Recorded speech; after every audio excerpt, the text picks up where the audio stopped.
the Super Bowl. Hey guys, welcome back to the channel.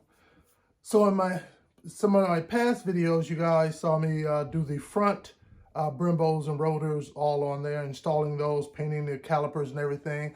But I haven't gotten back to the rear, so I'm getting ready to do the rears today. Now, if you haven't seen the videos for me installing, because I had the 4 pots or the 4 pistons on the front, and then I also installed the 6 pistons on the front. So I went from OEM calipers to 4 pistons to upgrading to the 6 pistons. So if you'd like to check out any of those, go ahead and hit that subscribe button and check those on out. Now back to these right here. So this isn't a kit. I ended up buying everything separately, sourced out everything that I needed, and I have it here, and I got them all at great prices. So I'll put the part numbers, where to get them, and you guys can see that it's a great price to be able to do this. So what I do have down here, this is the caliper here, 4 pistons for the rear. There are no 6 pistons, at least that I know about for the rear. I mean, 6 pistons, but the 4 pistons. And they come, well, the ones that I ordered came with just the raw material, not painted, no primer or anything on there. And then I ordered the rotors. I got these for a very, very good price. And they're the perfect size for this, just perfect for our CTSs.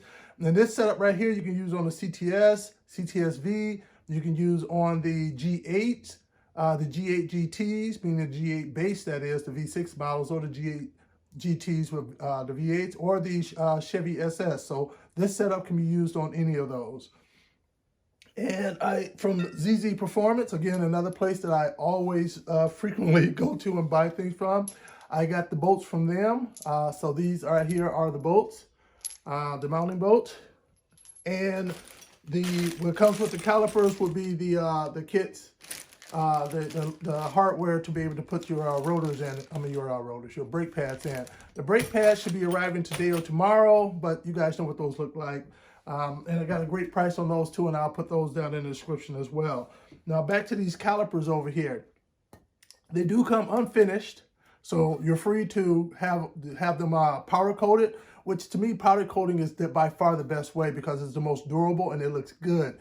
The difference is because when you're doing powder coating, then in the end it's going to go into a high heat oven, so you have to remove out all the hardware, not just this hardware, but also the rubber hardware with the pistons on the inside too as well. So you will need to make sure to break those down before having them powder coated. But I highly recommend powder coating. For me, I just paint them. Quick, easy, and be done with it. And here's a little fun fact in case you guys didn't know. So these, even though you get a left and a right, in reality, these are not really truly left or right calipers. You can put them on either side. And you're probably wondering, what are you talking about? Well, as you can see, when you look at them, they're pretty much identical, right? So what makes them left or right? What makes them left or right would be, which end do you put this on?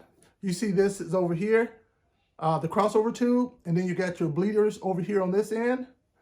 Well, if you were to take these off and just reverse them around, it'll go from being the left-hand side to a right-hand side, just that simple. So if you're ever in a situation where you need 2 of them and they only have the left-hand sides and the right-hand sides are out of stock, just order 2 of one side, and when you get it, just reverse these from one side to the other, and you just made yourself the other side. A little fun fact. Now, for painting, you guys see me paint the rears, the front ones many of times, so I won't go through all that of painting those. I already did paint this, although I got to fix this. I was a little bit, a rookie mistake. After I painted them, came out perfect and everything, as you can see. And what I did, I wanted to go ahead and put my decals on. And when I put the decal on, the covering of the decal that you have to pull off afterwards, the paint hadn't dried yet. So I should have waited another couple of days to let the paint dry fully, to cure fully, before I put the decal on. So it adhered to that and started pulling up the paint. So I'm gonna have to repair that. But overall, this is what you can expect from just painting. As you can see, I pulled all the hardware off beforehand, and I put like Q-tips into the holes over here so extra paint won't get in there. I had some bubble wrap, so I just put them down into the holes there, and there to keep paint getting it from in there. And I also put some bubble wrap in here, into those big holes down here as well. And then the only thing I really had to tape up then was as you can see from the inside, if you can see that, I just put a sheet of a tape over there and to cover that up, and then went about putting 2-3 coats of etching primer on first, and then I put let that dry for a full day, and then I put on 3 coats of paint, spray can, rattle can, the color you want. I use Rust-Oleum. I like their product, so I did 3 coats of that and let that dry overnight. And then I let that dry, but not overnight. I let that dry maybe about 5 hours. And then I came back and then I sprayed probably about 4 coats of clear coat on, and then let that sit up. So, and then that's the final product. Nice and shiny, it looks good, except for my mess up right over here. So, but that's no biggie. I'll just sand that down, respray it, let it sit this time for a good couple of days before putting the decal on it. But I'm going to be doing the same to this one over here. But again, I'm not going to walk you guys through the painting process because I've shown that video many of times. So if you want to see that, you can go see it. I will be painting the caps here like I did on the previous rotors too. If you guys want to see that, again, check out one of the other videos of me doing the front setup. And so what we're going to do, we're just going to head on outdoors and we're going to get these things installed, and you'll see how easy it is to change out the rear OEMs over to the bigger rotors, drill and slotted of course, and the 4 piston calipers. All right guys, so we're out here now, so now we're getting ready to change the rear calipers. And as you can see, I have the OEM factory calipers on here. So we're going to be removing these here. We may or may not need to trim back some of the dust shield in back. We'll see when we get in there. And of course, we're going to be taking off the rotors off of here to replace them with the larger rotors. You can see over here, I have a spacer on here. The offset on my rims wasn't what I wanted them to be. So I added, an extra 15 millimeters to push them out a bit more. But this will have to come off as well to be able to get the rotors off. And we're going to be replacing them with these rotors over here. And those are the 4 pistons that we got. And you can see we have the brake pads in there as well.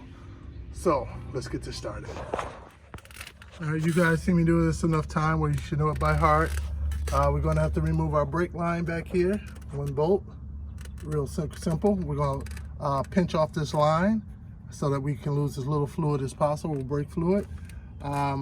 You can either take the caliper off first and then the bracket, or you can just remove the whole bracket as one, which will require you to take off these 2 18 millimeter bolts up here and 1 at the bottom, and you can just pull the whole unit off. It's up to you, whichever one is easier. Both are pretty straightforward.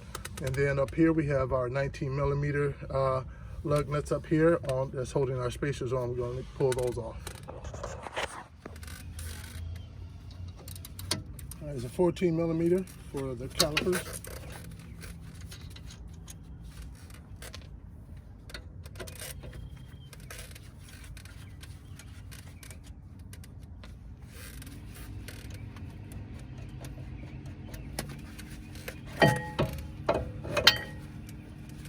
And we're going to remove this bolt right here to take the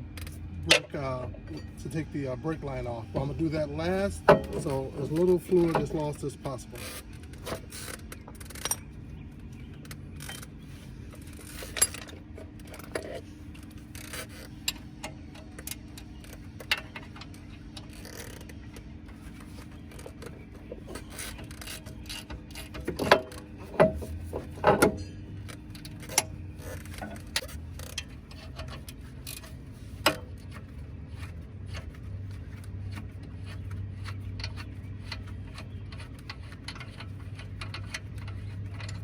And actually, there's 2 different sizes on this brake caliper bracket. 18 millimeter for the top one and 15 millimeter for the bottom bolt.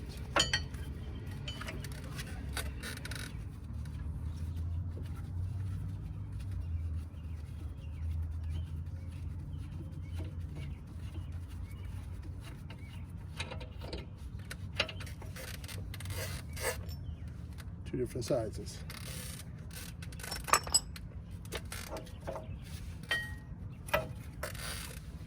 Good brake pads. bracket. Always keep my guide pins looped up so they're always moving good.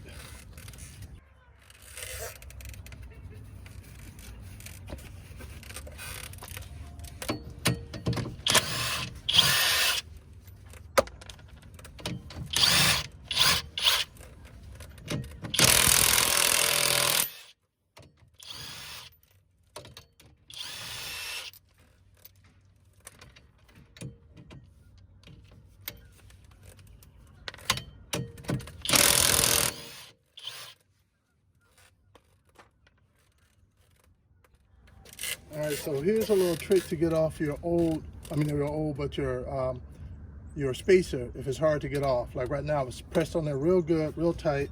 So it can be really hard. So you want to take something like maybe one of your old rotors, put it on the bolts that go to that spacer. Well, actually, mine are adapters, not spacers, because they have the bolts on there. And so you just put it on there, and you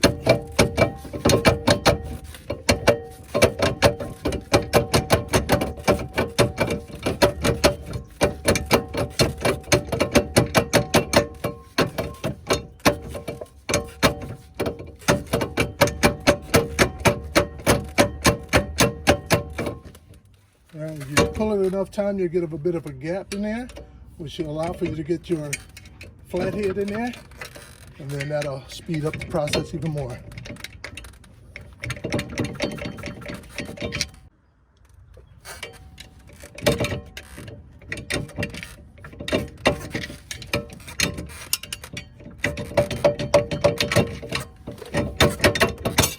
There we go.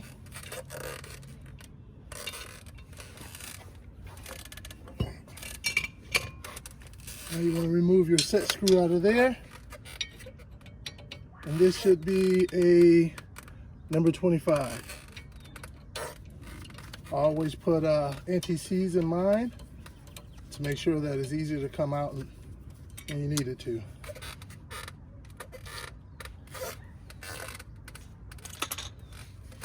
And that's as simple as that.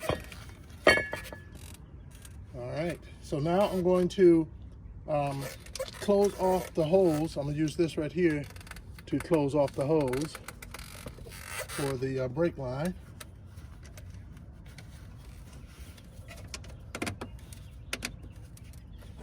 And now I'll go ahead and take this off. Let's see here.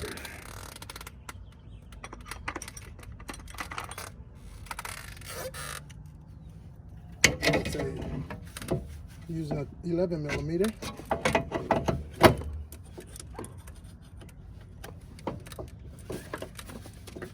I guess I should have loosened it up before taking it off the yeah, there we go.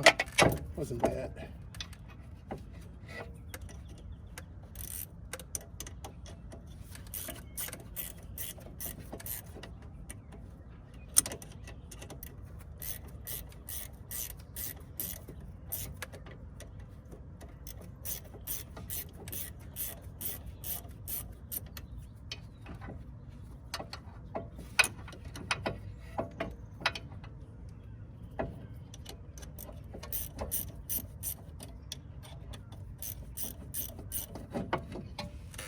Go.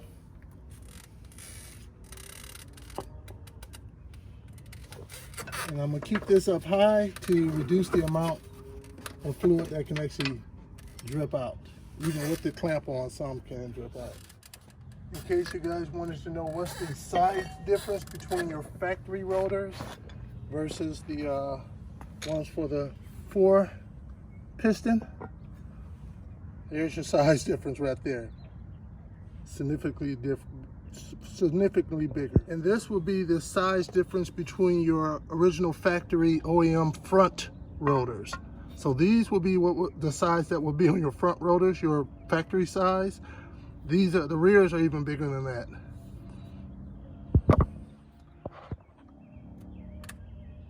So as you can see, there's an actual lip on this here.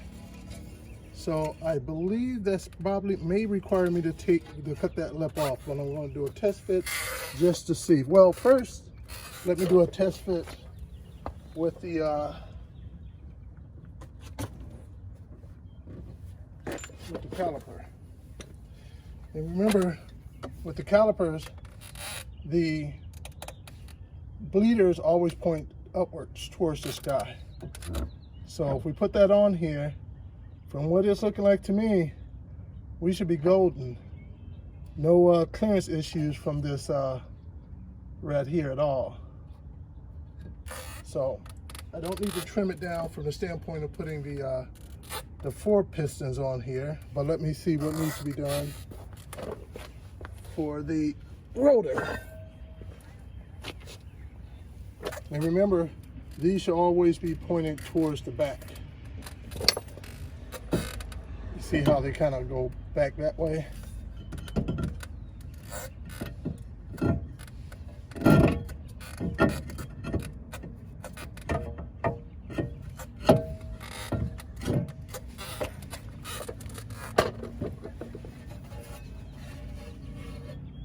No touching at all the way around. So I think we're okay there. So in preparation for putting these on, I would just take a little bit of anti-seize and put it around here, just to make sure there's no problem getting them off if they ever need to come off. And the set screw hole is right there. So we want to line that up with the extra hole on here.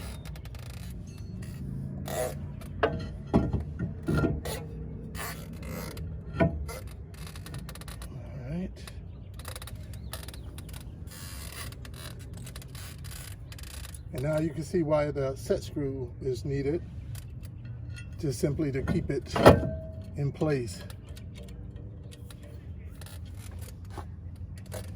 I'll put it on the right one. Yes, I did.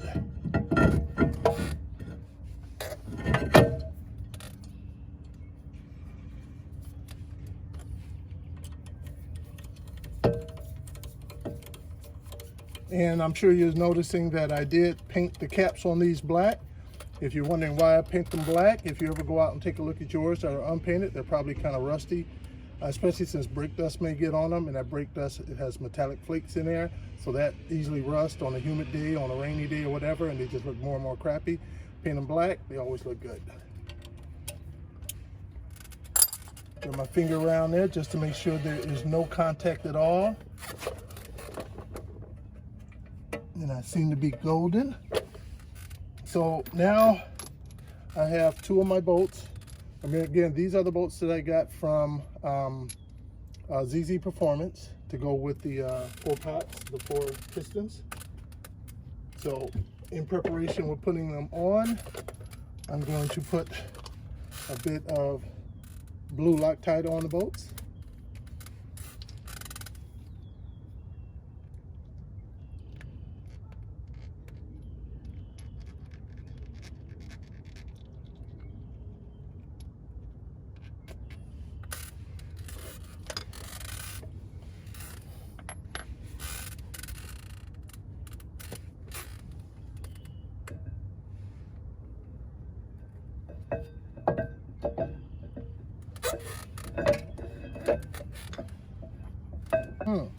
Looks like the ones they sent me are actually too short. I'm surprised with ZZ Performance. They usually do a good job. Let me see what may happen with these. All right, it is making it there. That is the top one and the bottom one. I'm surprised at ZZ Performance. They never lead me astray, but this time they seem to have done that.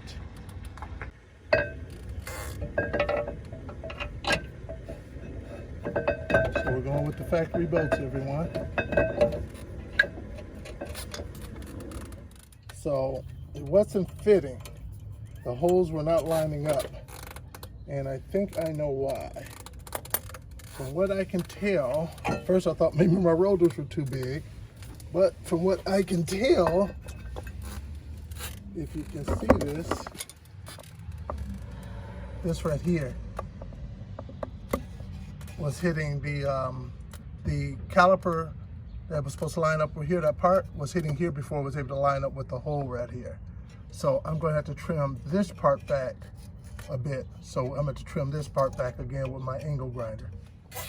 All right, so I got my angle cutter. As you can see, my cutting wheel is a bit small from other projects. I'm too lazy to go in and change it out. So let's see if I have enough left on here where I can cut this down.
Let's see what happens now.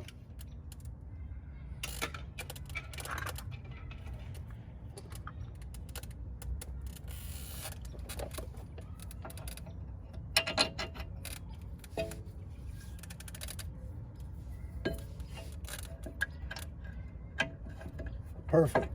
Lines right up with it. So now I can put my, dirty rotor back on.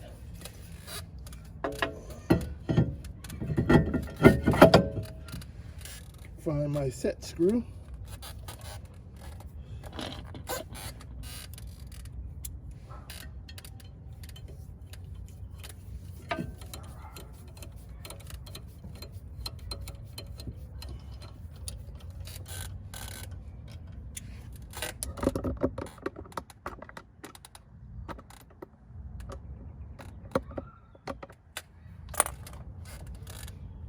Now,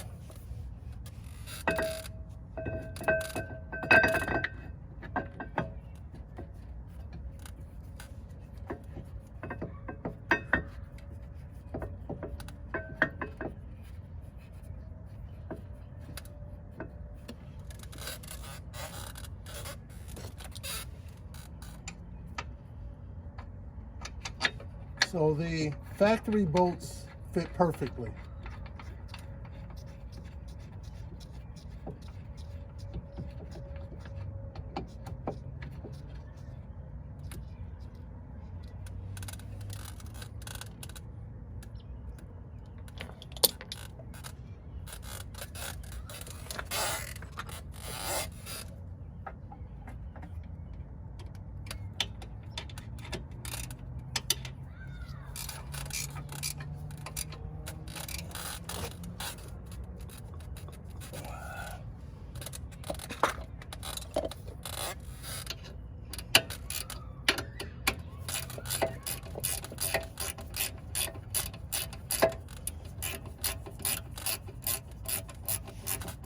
So since they are the factory bolts, you know they're the precise size for the hole that is going through, that tunnel that is going through.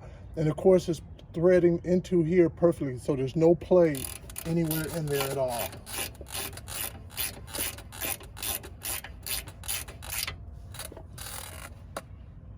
When I took a look, the bolts aren't protruding or anything either.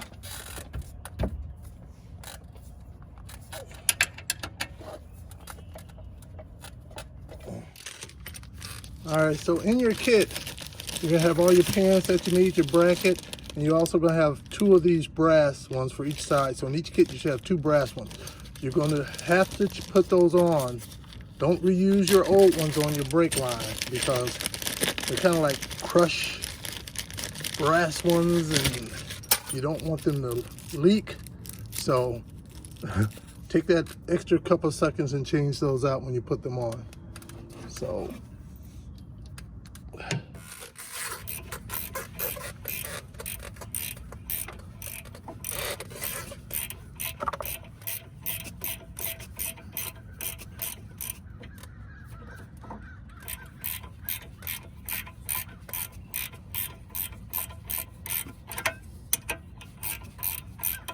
all right, now we got the brake line on.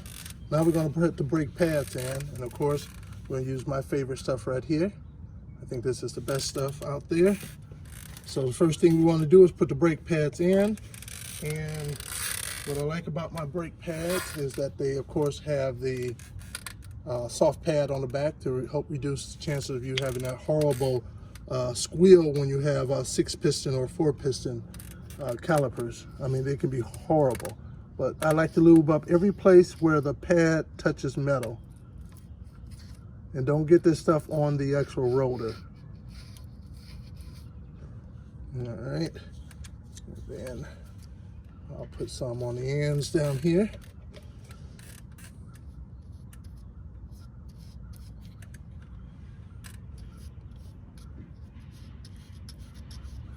Now on the back with the pad, you shouldn't have to put any on there. But I'm a knucklehead, so I'll put some on there anyway. And where the guide pins go in at, I'll put some in there too as well. So I'll take one, just slide it down up in there. I'll take another one.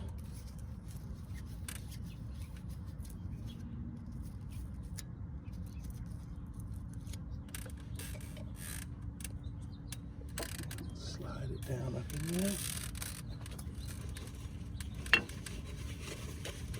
I don't know if you noticed, but it kind of slid out right here. So when you're lining it up, you can easily just push it from the bottom to help line up the holes. You see that? So you know that. And now I'm just going to wipe out any excess. You don't want that ugliness all sticking out there when you're showing off your rims.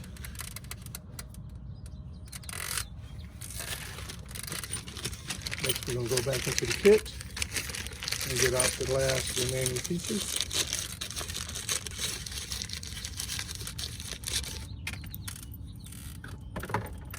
And we're going to go ahead and pre-lube these up too as well.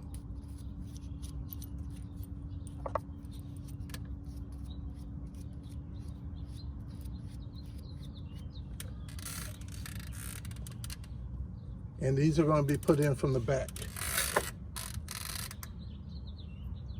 You see this little compression thing on here that will help hold that pin in. So we'll slide it in from the back.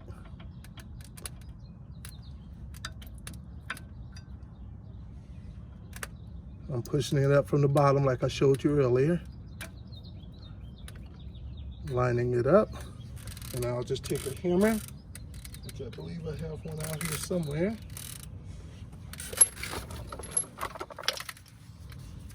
And just gently tap it in.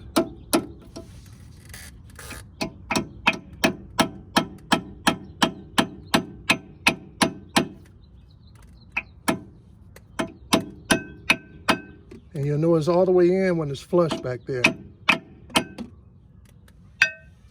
So I'm gonna do one first, and the one is just to be able to hold this while I put the other one in. So with this right here too, because it's going to be touching the pad, we also want to put some lubricant on as well. We're going to put them on the feet because these feet right here will be touching the pad, and the pin will glide across there. So I'm putting some there as well. So what I'm going to do, I'm going to put it underneath here.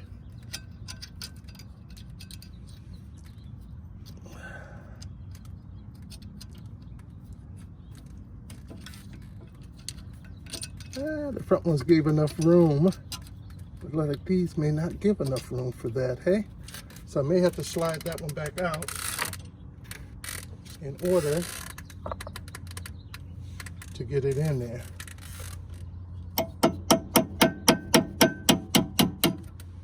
Alright, no big deal though, as you can see. So I'll just pull it back. Then I'll go ahead and put that on underneath. Slide my pad back up into place.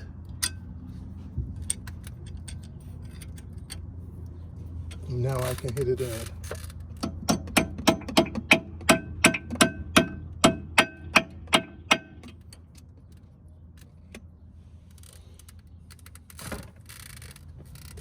And now what I'm going to do, I'm going to take my finger and thumb and hold this down while I slide this one through.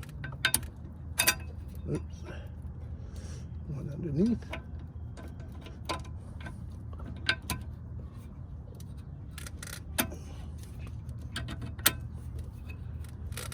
All right.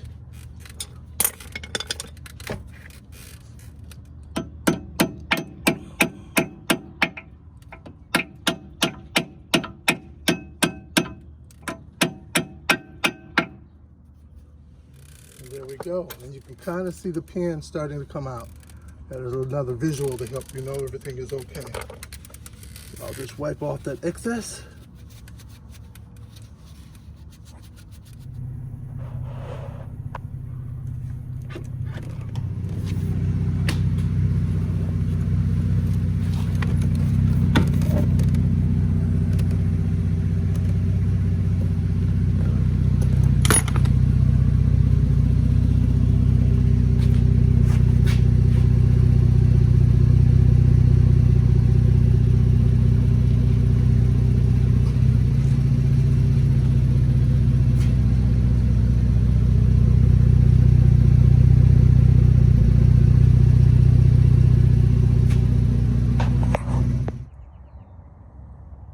And so that's how you install the rear 4-piston calipers on your CTS. If you want to see the bleeding process, you can check out when I installed the video for when I installed the fronts on. It's the same bleeding process. Other than that, that's all you really need to do, and then put your wheels back on. So if you like, definitely hit the like button, definitely hit the subscribe button. And before anybody call me out on it, yes, I know I can't get the full benefit of this until I change the brake lines over to the braided brake lines. So your rubber brake lines, the rubber brake hoses, the ones that connect directly to there, they're rubber, they squeeze outward when pressure is applied, reducing the pressure being applied to the actual calipers. So changing those out to steel braided brake lines dramatically increases the efficiency and the stopping power of your 4-pots and 6-pots. So I'm planning on doing that as well. So definitely go hit that subscribe button and hit that like button. Thanks a lot.